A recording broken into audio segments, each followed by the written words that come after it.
Two men graduated the same year, same degree, same city, same starting salary.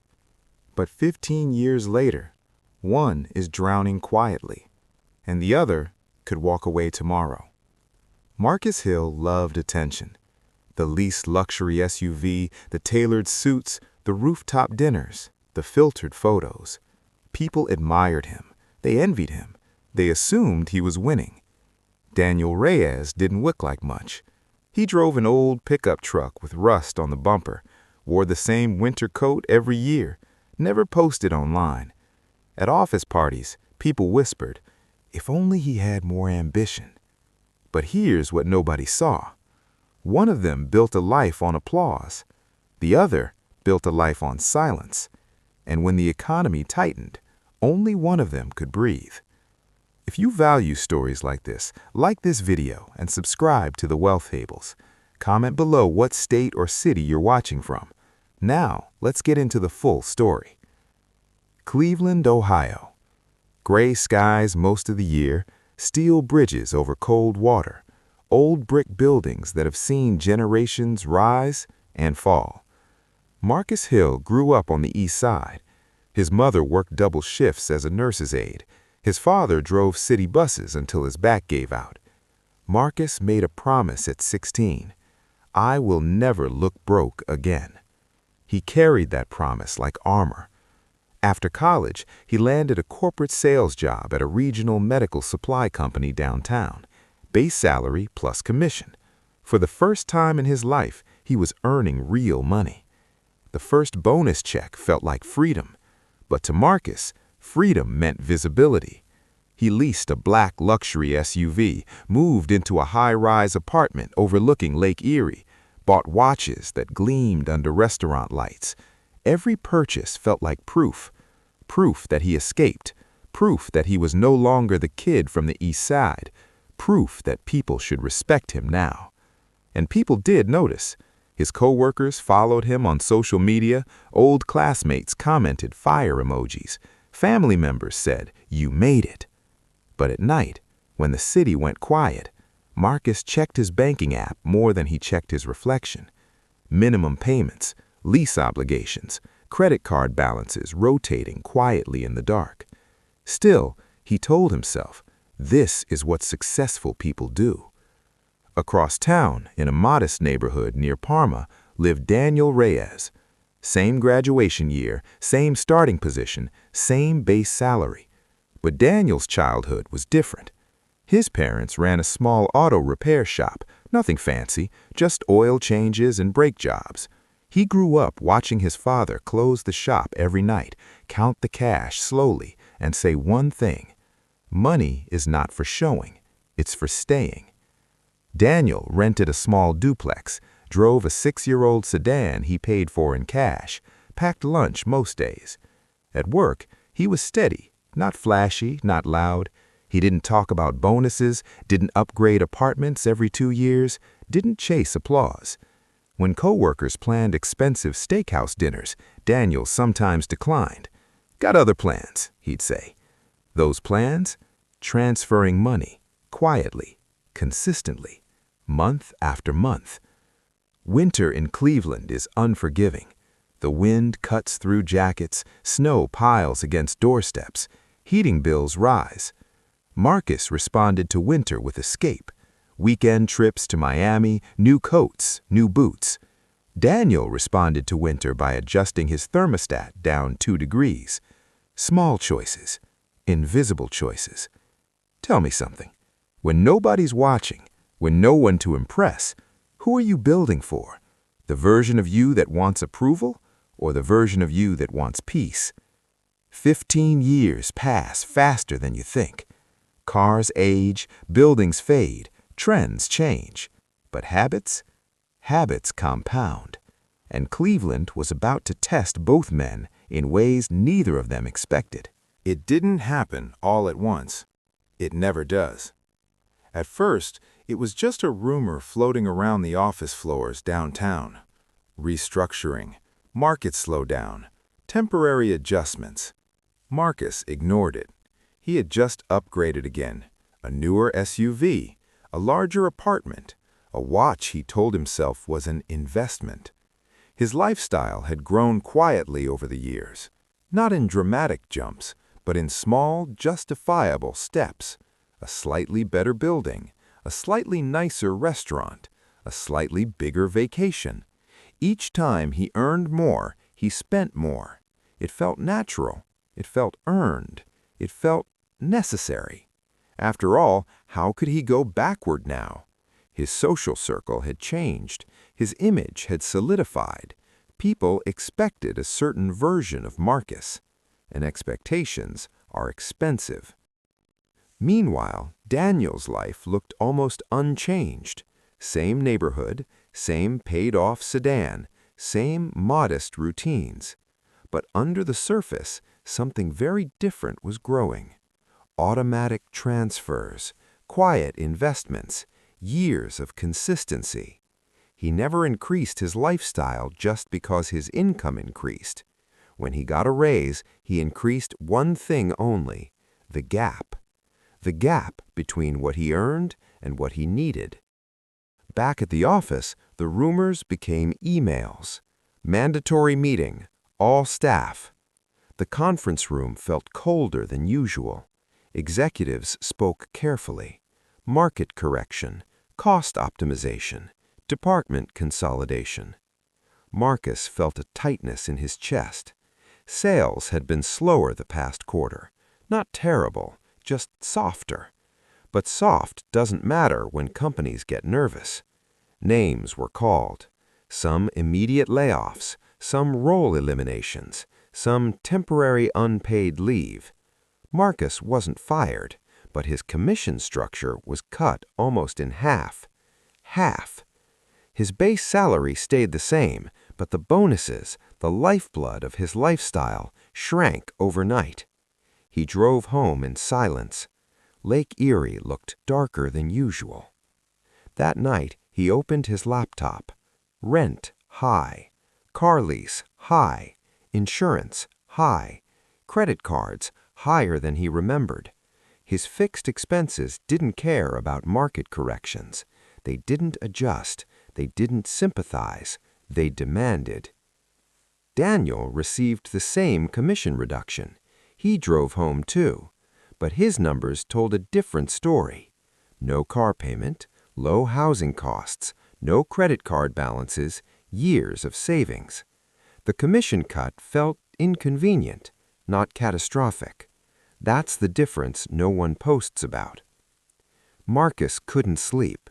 He replayed conversations in his mind. What would people think if he downsized? What would his friends say if he sold the SUV? How could he go from rooftop dinners to cooking at home? He wasn't afraid of being poor. He was afraid of looking poor. And that fear is powerful. So instead of cutting immediately, he delayed, told himself things would bounce back, used credit to bridge the gap, maintained appearances just a little longer, because maybe next quarter would improve, maybe the market would recover, maybe he could outrun math. But math doesn't get tired, it waits. Month after month, his savings drained, credit balances grew heavier, stress followed him everywhere, at work, at dinner, even in silence. Meanwhile, Daniel made adjustments the first week, canceled a streaming service he barely used, paused a planned kitchen upgrade, shifted more money into safe reserves. Not out of panic, out of discipline. Let me ask you something. When income drops, does your life collapse or does it bend? Because the life you build during good years decides how you survive the bad ones. Marcus had built a life that required applause to survive. Daniel had built a life that required almost nothing. And winter in Cleveland was just getting started. The winter in Cleveland wasn't just cold, it was unrelenting. The kind of cold that seeps into your bones and forces choices you didn't think you'd ever have to make. Marcus sat in his high-rise living room, staring at snow piling against the windows, the electricity humming, and felt something he'd never felt before: uncertainty. For years, he had believed his image was his security, that the curated life he showed online meant he'd made it. But now the cracks were showing. His savings were gone, replaced by minimums and revolving balances. Every notification from his bank felt like a reminder of how fragile his finances really were. He kept thinking about downsizing, about selling the SUV, about moving to a smaller place, but each idea felt like a defeat, or so he told himself, because his identity was entangled with appearances. Daniel, on the other hand, was sitting in a modest living room with his partner and a cup of coffee, watching snow through a simple window frame. His life hadn't been glamorous, but it had been consistent. The moments of small restraint, the lunch he packed, the old sedan he kept running, the extra $200 he transferred to savings each month were now his safety net. When the market tightened, he didn't panic, he recalibrated. He didn't call anyone to announce his resilience, he just lived it. And here lies the moral turn. Life doesn't reward theatrics, it rewards preparedness. Marcus had convinced himself that wealth was visible, logos, lights, labels. Daniel had understood that the only real scoreboard is security, the answer to a question most people avoid. If income stopped tomorrow, how long could you keep living without fear? When the test came, Daniel's quiet life stretched like a shield, while Marcus's flashy life thinned like paper in the wind. The very choices Marcus made to look successful were now the ones holding him back from being stable. Marcus realized, perhaps too late, that the applause he chased cost him time, and time is the most unforgiving currency. And that's the twist no one posts on social media. Looking wealthy doesn't protect you. Being financially sound does. Luxury purchases don't create resilience. Disciplined decisions do. And when consequences arrive, as they always do, only the foundation matters. So let me ask you this. Are you building for the mirror or for the future? Marcus's struggle wasn't about income, it was about identity. Daniel's strength wasn't about luck, it was about habit. The moral turn isn't a dramatic event that lights up a screen. It's the slow recognition that what you've been building may be beautiful or it may be brittle, and only time will reveal which is which. Spring arrived in Cleveland slowly, as it always does. The snow melted into gray slush before the sun finally began to linger a little longer in the evenings.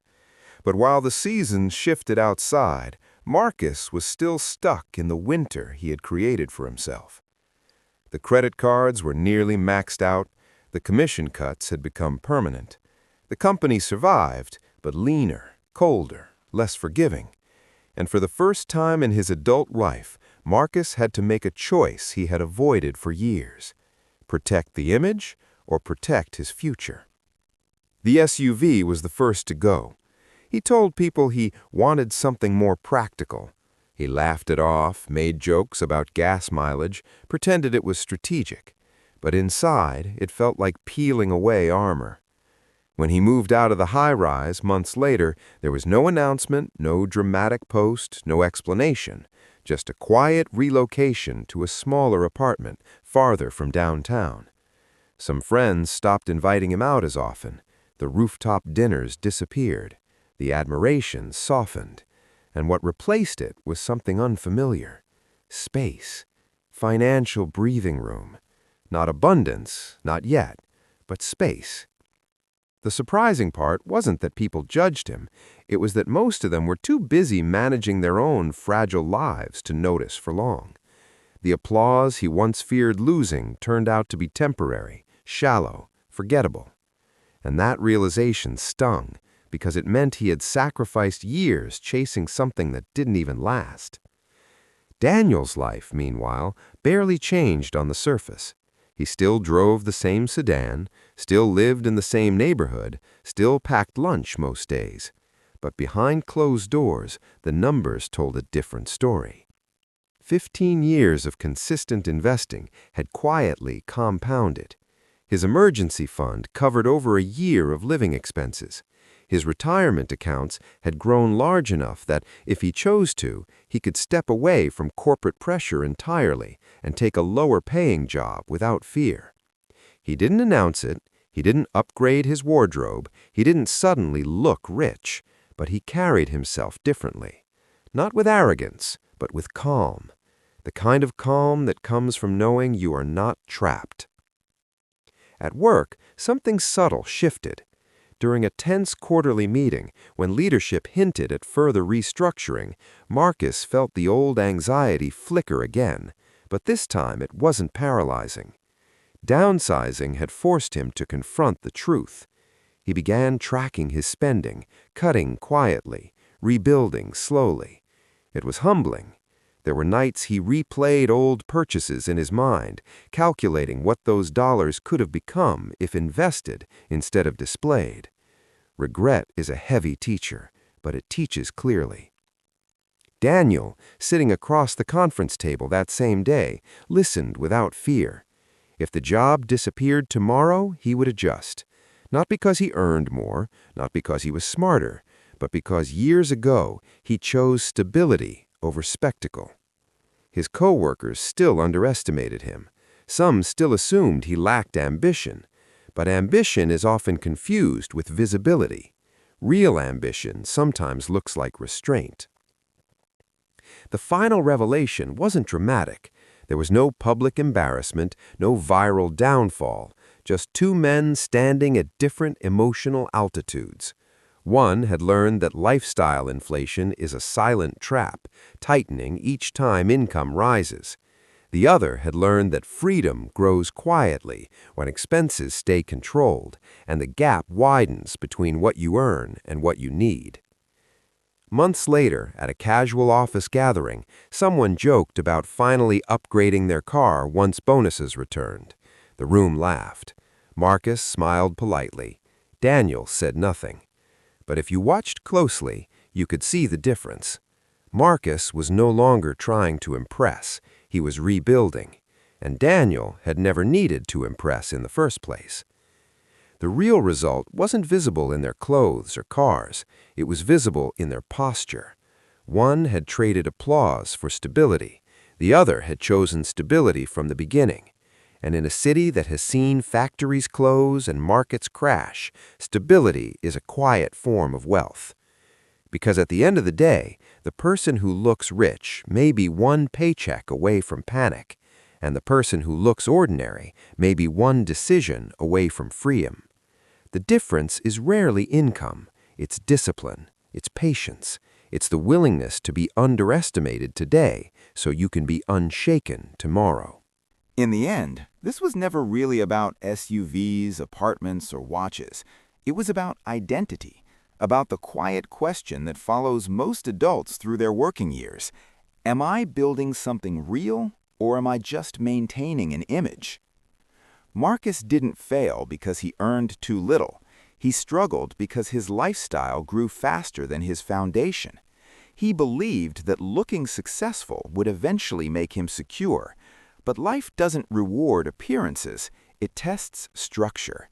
And when the pressure came, the structure revealed itself. Daniel didn't win because he was lucky. He didn't inherit money. He didn't invent a company. He simply respected the gap between what he earned and what he spent. He treated that gap like something sacred.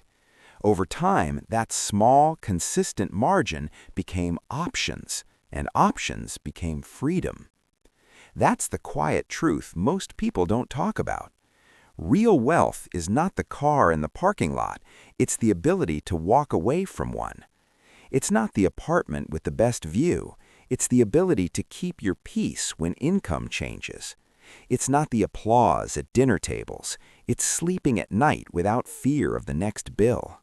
So ask yourself honestly, if your income slowed tomorrow, would your life collapse or would it bend? Because the habits you choose today are building that answer. You don't have to look rich to become financially stable. You don't have to impress anyone to build something meaningful. But you do have to decide what matters more, approval now or freedom later. The person who looks the simplest in the room might be the one carrying the least stress, and the one shining the brightest might be burning the fastest. Time always reveals the difference. If this story made you reflect, like this video and subscribe to the Wealth Fables. Comment below what state or city you're watching from, and watch another story from the channel, because sometimes the lesson you need isn't about money, it's about the choices you make when no one is watching.